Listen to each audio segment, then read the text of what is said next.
법무법인 일로의 변경식 변호사입니다. 최근 들어서 군 내부에서의 군인 인사관리 체계가 더욱 엄격해지고 있습니다. 이로 인해 군 내부에서는 이전보다 더욱 엄격하게 군인으로서의 품위유지 의무 위반이나 명령 불복종, 직무 태만 문제를 살피고 있는 상황인데요. 많은 분들이 군형법 형사처벌이나 징계만을 조심하면 된다고 생각하시지만 사실이 아닙니다. 이러한 두 처분 외에도 현역복무 부적합 심사, 즉 현부심 역시 주의를 기울여야 합니다. 특히 군 간부 신분이시라면 현부심 대상이 되는 일이 없도록 더욱 주의하셔야 합니다. 현역복무 부적합자라는 것은 더 이상 군에서 복무가 어려운 대상이라는 의미입니다.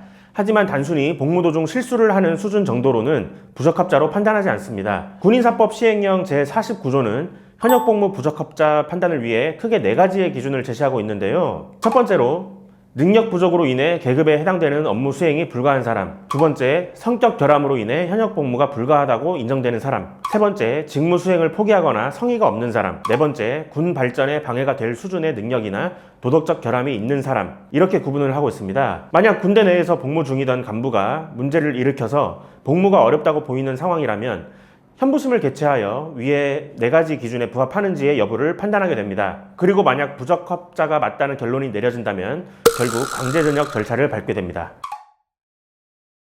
군인 신분으로 문제를 일으켰을 때 현부심조사위원회는 해당 군인의 현역복무 부적합자 해당 여부를 조사하게 되는데요. 여기서 말하는 문제란 단순하고 가벼운 실수가 아니라 군생활에 지장을 줄 수 있는 수준의 사태입니다. 군사법원에서 유죄를 받고 아직 제적되지 않았거나 근무 성적 평정이 기준에 미치지 못하는 경우가 대표적인 예시인데요. 이 외에도 1회의 중징계 처분을 받게 되었거나 2회 이상의 경징계 처분을 받게 된 경우, 그리고 현역복무 부적합자로 보고된 경우 역시 현부심 대상에 해당됩니다. 현부심조사위원회는 현부심 대상자에 대한 보고서와 대상자의 소명, 그리고 증인이나 관계인의 증언과 진술을 토대로 현역복무 부적합 요소를 판단하게 됩니다. 이 과정에서 현부심 대상자는 직접 출석하여 소명을 진행할 수 있습니다. 다만 2회 이상 정당한 사유 없이 출석을 하지 않거나 소명하기를 원하지 않을 때에는 출석을 거부하는 것으로 판단해서 서면 심사로 대체하게 됩니다. 그리고 조사위원회의 인원의 다수결에 따라 현역복무 부적합 여부가 결정됩니다. 현부심 단계에 회부되면 가장 먼저 자료 제출과 기록 열람이 진행됩니다. 본인에 대한 징계 기록, 평정 결과, 지휘관 의견서 등을 확인할 수 있고 이에 대해 반박할 자료나 의견서를 준비할 수 있습니다. 이 과정에서 많이 놓치는 부분이 내용 정리인데 차후 심사와 진술에 매우 중요한 기반이 됩니다. 그 뒤에는 조사위원회 조사 절차가 진행됩니다. 여기서 본인 진술 기회가 주어지게 되며 의료 기록이나 심리평가 자료, 근무 내역 등이 함께 검토됩니다. 단순히 자료로만 판단하지 않고 실제 복무 가능성을 종합적으로 평가하게 되는 단계라고 보시면 됩니다. 조사 이후에는 전역심사위원회에서 계속 복무 또는 전역 여부를 최종적으로 결정합니다. 필요하면 이 자리에서도 직접 진술할 수 있습니다.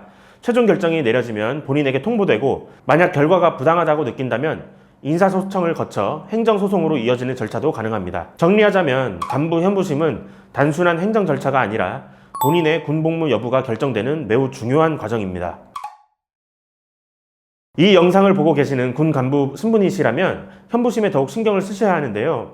바로 군복무 지속 여부를 결정하는 중대한 기로이기 때문입니다. 만약 중장기 복무를 계획하고 계셨다면 현부심을 통한 전역은 경력이나 연금, 앞으로의 진로 계획에 적지 않은 영향을 미치는 문제가 될 것입니다. 게다가 심각한 사안이 아니라 생각했어도 심사위원회 판단에 따라 전역 대상이 되는 과도한 처분을 받아들여야 할 수도 있습니다. 그렇기 때문에 군 간부 신분이시라면 더욱 신경 써서 대응에 나서도록 해야 합니다. 군 관련 사건에 대한 법률 조력을 줄 수 있는 변호사의 도움을 받아보시기를 적극 권유드립니다. 군인으로서 부적합하다는 판단이 내려지게 되면 형사처벌이나 징계처분을 받게 될 수도 있습니다. 하지만 이러한 처분들을 받지 않는다고 해도 현부심 대상이 되어 강제 전역을 해야 하는 위기에 놓이기도 하는데요. 이럴 때 필요한 것이 바로 사건 초기부터 적극적인 대응 전략을 세워 대처하는 일입니다. 그리고 이러한 대처를 위해서는 결국 누구보다 관련 실무 노하우를 잘 알고 있는 변호사가 필수입니다. 지금 도움이 필요하시다면 언제든지 저희 법무법인 일로로 연락 주시기 바랍니다. 사건이 마무리되는 그 순간까지 저희 법무법인 일로가 도움을 드리겠습니다. 감사합니다.